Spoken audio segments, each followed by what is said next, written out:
Ils ne mesurent encore que 2 à 3 cm, mais dans quelques heures, ces petits homards vont gagner la pleine mer. La communauté de communes de l'île de Ré a décidé de lancer un programme de réintroduction du homard au large de ses côtes.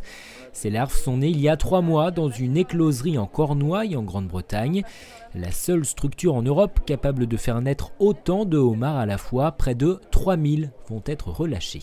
Ils sont arrivés lundi, donc par bateau d'abord jusqu'au Roscoff, puis par transport par voiture jusqu'à l'île de Ré, dans des conteneurs réfrigérés pour qu'ils soient à une température constante au niveau de l'eau.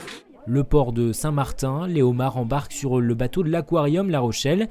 Direction le nord de l'île, au large du phare des Baleineaux, le cantonnement des baleines, une zone protégée de 2000 hectares interdite à la pêche aux crustacés.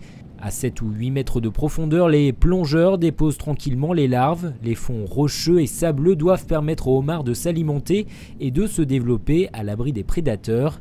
À l'état naturel, à peine 0,01% des larves survivent. Donc ça s'est très bien passé, on a pu ouvrir les camemberts sous l'eau, observer que l'ensemble des homards étaient parfaitement vivants et parfaitement frais, en tout cas très vifs.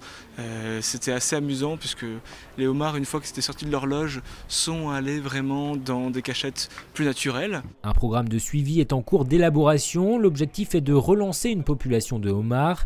L'espèce a quasiment disparu des côtes de l'île de Ré. Il va leur falloir 4 ans maintenant pour atteindre la taille adulte. Donc pendant ce laps de temps, nous allons continuer les opérations de repeuplement à raison d'une opération par an avec 3000 petits homards. Et régulièrement, ces homards donneront de leurs nouvelles. Une vaste campagne d'adoption avait été lancée. Tous sont désormais un parrain ou une marraine habitant l'île de Ré, la Charente-Maritime et même la Chine ou le Canada.